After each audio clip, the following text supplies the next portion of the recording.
Daughter sent me to me. Your daughter tried to shoot you? Yeah. She was shooting at me. She killed her mom. But I said she tried to kill me. What's her name? Carly Gregg.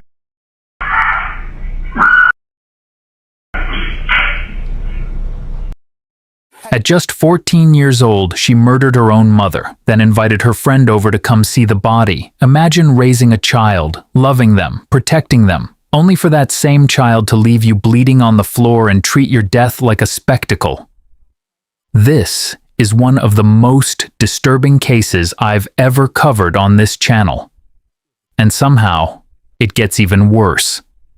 After killing her mother, she picked up the dead woman's phone, texted her stepfather to come home, and waited at the door with a gun ready to shoot again. If you think her mother deserves justice, hit that subscribe button, because once this story really gets going, you'll see why this case left an entire courtroom horrified. Ashley Nicole Smiley was 40 years old. She taught mathematics at Northwest Rankin High School in Brandon, Mississippi. She was the kind of teacher who remembered her students long after they left her classroom, the kind of woman who poured herself into her work because she genuinely believed showing up for young people mattered. She had built a real life in Brandon, a career she was proud of, a husband she loved, and a daughter she had fought to protect through a difficult divorce from a marriage that had run its course years before.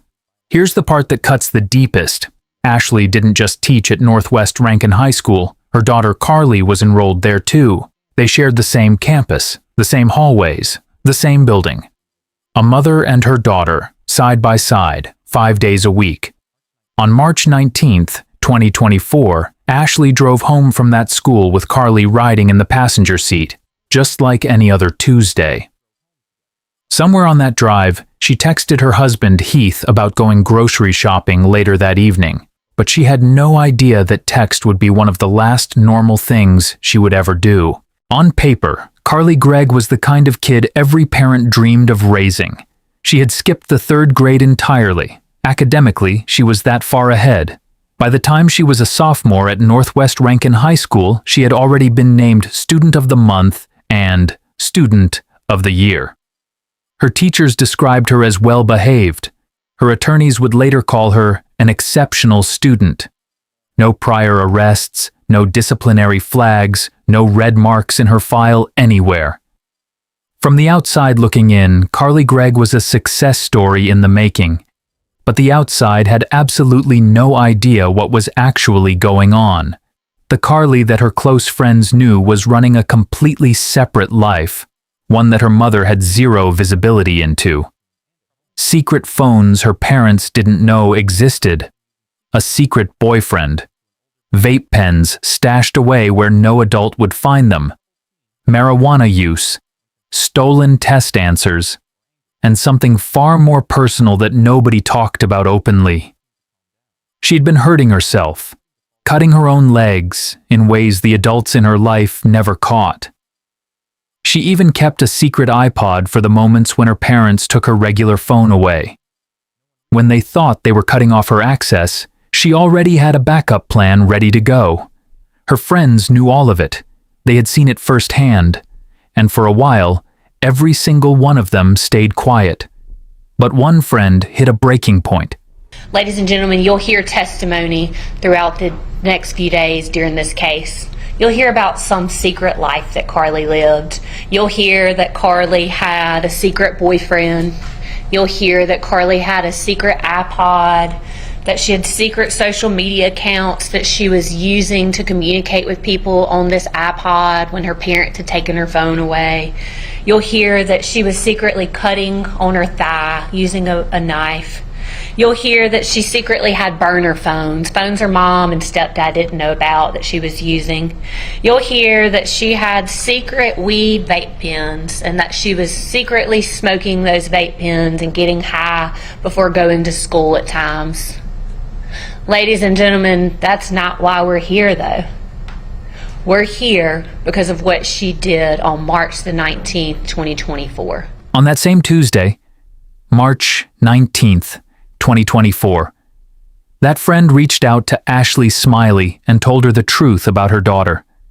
The marijuana, the burner phones, the behavior happening right under her own roof. Ashley got that information, and when she walked through her front door with Carly that afternoon, she brought it up. That conversation was the match that lit everything on fire. She confronted Carly the moment they got inside. The vape pens came out. The questions got harder and more direct, and somewhere in that back and forth, whatever had been holding things together between them gave way completely. What happened next was captured by the home's own surveillance system, and the footage tells a story that no description could fully do justice to. The cameras caught Carly moving through the house with something held carefully behind her back, angling her body away from the lens so it couldn't get a clear look at what she was carrying. She moved with a quiet, focused energy, not the movement of someone falling apart, but the movement of someone who knew exactly where they were going and why. She disappeared from the camera's frame, and then the audio picked up 3 distinct sounds in quick succession. After the first one, a woman's voice cried out from somewhere deeper in the house, and then everything went completely quiet. Ashley Smiley, a 40-year-old math teacher who had driven to work that very morning and texted her husband about picking up groceries, never walked out of that bedroom. But here's the part nobody was prepared for. What Carly did in the next 45 minutes. She didn't call 911. She didn't run to a neighbor screaming for help. She walked back to the kitchen, sat down at the counter, picked up her phone, and started texting. Calmly. Like the last few minutes had not happened at all. The message she sent to a friend was short, really just one question. Have you ever seen a dead body?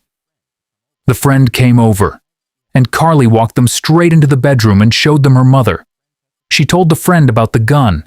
No visible breakdown, no tears, no signs of someone in shock over what they had just done. Just Carly, standing in that house, treating what had happened like something she needed a witness for. And then she picked up Ashley's phone, her mother's phone, and began composing a new message. Not to 911, not to a family member, to Heath Smiley, Ashley's husband, Carly's stepfather, a man still at work, completely unaware that the life he'd been driving home to every evening no longer existed. The moment that door cracked open, a gun went off directly in his face. Heath was hit, but he didn't go down. In a moment that could have ended far worse, he found the strength to wrestle the weapon away from his 14-year-old stepdaughter, standing there, bleeding, fighting for his life in the doorway of his own home. Carly broke free and ran. She bolted through the backyard, cleared a fence, and disappeared into the neighborhood before law enforcement could close in. Heath made it to his phone and called 911. That call was later played in open court for the jury to hear, and his words said everything a written description never could. Gun went off in my face before the door was even open. She shot me. She ran. He told the dispatcher the shooter was 14 years old. The dispatcher asked if she still had the weapon. Heath told them he had taken it from her. Within the hour, law enforcement, with the Mississippi Highway Patrol helicopter sweeping overhead, located Carly not far from the house and took her into custody without further incident. When she was booked into jail that night, she tested positive for marijuana.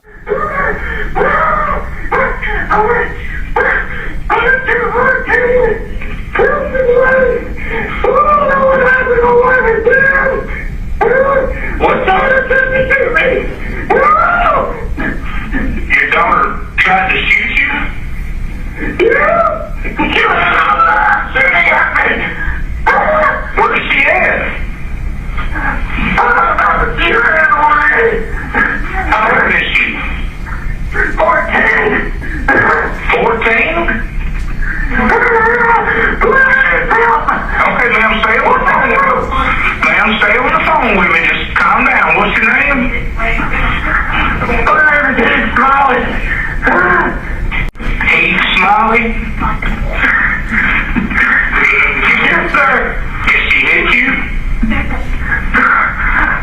yeah, I got hit in the neck a little bit. Okay, so it grazed your neck? Yes, sir. All right. And what's her name? Carly Gregg. Carly Gregg? Does she still have a gun on her? I took it from her. She ran. You took it from her and she ran? Yes, sir. She was screaming something at me I couldn't understand. I locked the door. She's outside. I don't know what's going on. Which way did she run off to?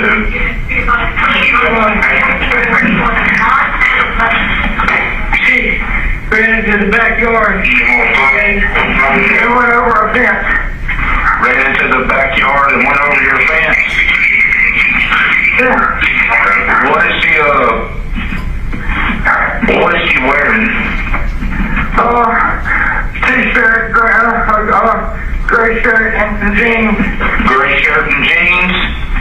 About how tall is she? 5'2". About 5'2"? What color hair? Brownish, short hair. 5'2" with back door, she opened fire on me. And was just screaming. Okay, just calm down for me. We got everybody headed for the place. Oh my God, she killed her mom. She what? She killed her mom. She killed her mom? Yeah, that's what I'm screaming about. Where's the mom? Mom, when I do this, she got to kill me. Where's the mom?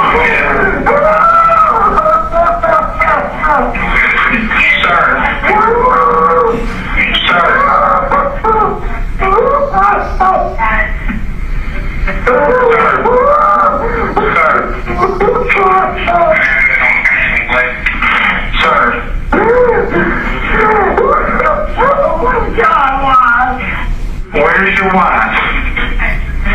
She's dead on the floor of my stepdaughter's room. She's on the floor in your stepdaughter's room? She's my stepdaughter and her mom. I don't know what's going on. The stepdaughter's in therapy for a little while trying to work out some problems. Hey, where's your son wearing? Hey, can you tell me what your son's wearing? Hey, I need you to talk to me. What is your son wearing? He was in jeans and a grayish t-shirt. She's got short brownish hair. So, jeans, a gray t-shirt, short brown hair. She ran into the backyard. I tried to follow her. She jumped the fence and ran. She shot me in the neck. It's okay, I think. Does she still have the gun? It's on the kitchen counter. I think there's one live round left in it. I opened the cylinder. I went in the back door and she tried to shoot me. What's her name, bud? Carly Gregg. Carly Gregg? How old is she? 14.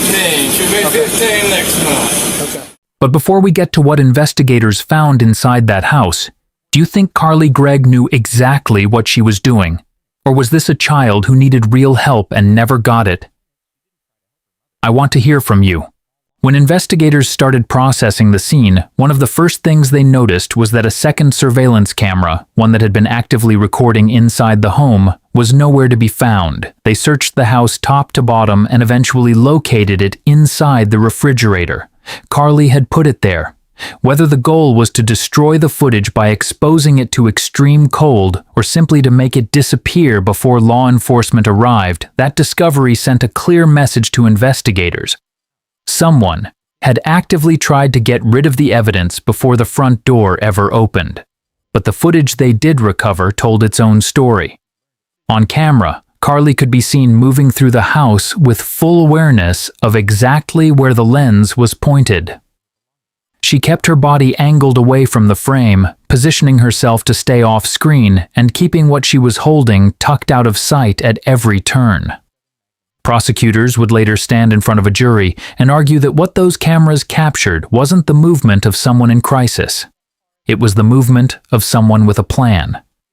Then there were the abuse allegations. Carly had told friends she was being mistreated at home, that she was the one suffering, that the environment she was living in had pushed her to this point. Investigators went through every single one of those claims. They found no evidence to support any of them. Heath Smiley was cleared completely. What they found instead was a pattern: secret phones, hidden vapes, a missing camera tucked inside a refrigerator, and surveillance footage of a teenager who knew exactly which way to turn to stay out of the shot. The courtroom was about to become the most important stage this story had ever seen, and both sides had completely different answers for what happened inside that house. Tell the ladies and gentlemen, Heath, and I know it's probably difficult, you can take as much time as you need. Tell the ladies and gentlemen exactly what you remember about when you came home on March the 19th, 2024. Everything seemed pretty normal, and I came on in, and when I opened the door to the kitchen there, gun went off in my face before the door was, I don't know, 3 or 4 inches wide open, and everything kind of went pretty fast from there. It was a blur, just gun flash in my face, and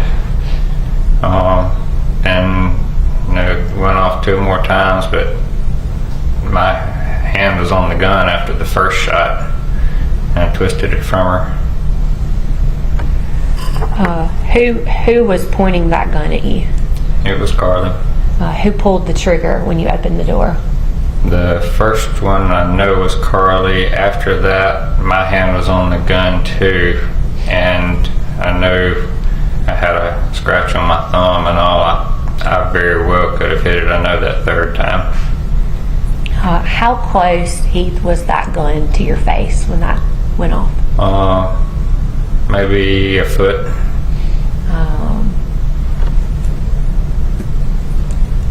Did you ever get struck by a bullet? Yes, one of them kind of grazed right through this muscle up here. Do you remember telling anybody that you were in such shock that you didn't even try to shoot Carly back or anything like that? No, it was very evident to me immediately that something was very, very off with Carly. The way she was screaming, the way she looked, she was moving so fast. By the time this case reached a courtroom, there was only one question left to answer. Everyone already knew who did it. The cameras inside that house had removed any doubt about that long before opening arguments ever began. The question the jury had to sit with was why. And on that question, 2 completely different stories were told in front of the same judge, in the same room, staring at the same evidence. Carly's defense attorneys came in with a clear argument. Their client was a mentally ill child who had been failed by the system long before March 19th ever happened. They told the jury that Carly had experienced hallucinations, emotional breakdowns, and moments where she had completely lost her grip on reality. She didn't know what she was doing, they argued. She couldn't have. She was a sick teenager who had gone undiagnosed and untreated for far too long. The defense pointed to the fact that Heath had taken Carly to a clinic at some point where she was seen by a therapist and placed on medication for anxiety and depression. And their position was that whatever help she received had come too late and hadn't gone nearly far enough to address what was truly going on with her. The state had a different read entirely. Based on your evaluation, was there a period of time in which Carly's mental health issues began to be more significant? Yes. Can you tell us about that? So beginning from around the age of 9 or so, what Carly reported was that she began to feel depressed, that the auditory hallucinations, meaning that she was hearing voices, that those continued, that these experiences of feeling like the world wasn't real continued. And then somewhere between the ages of 9 and 11, the depression continued, and she then began to cut herself. And as I understand it, she'd been cutting herself for about 2 years, so starting around the age of 12, that she would, on a fairly regular basis, make superficial cuts on her thighs as a way to help manage her anxiety and distress. Prosecutors laid out what the physical evidence actually showed: the home surveillance footage, the missing camera found sitting inside the refrigerator, the friend Carly personally invited to that house, and the text message sent from her mother's phone while Ashley was still in that bedroom. Then, they delivered the line that stopped the courtroom cold. They stood before the jury and reenacted Carly's own words. "I put 3 in my mom, and I got 3 more waiting for my stepdad." The DA turned directly to those 12 people and asked one question. Does that sound like someone who didn't know what was happening? No hallucination plans a text message. No breakdown lures a stepfather home. No disconnection from reality hides a camera in a refrigerator.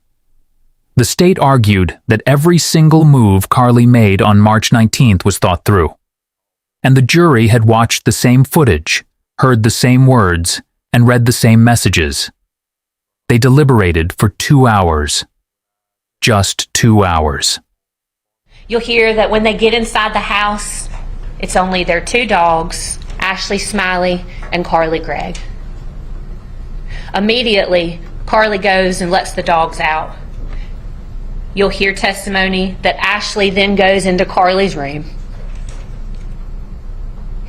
You'll hear that while Ashley is in her room, that Carly's still outside.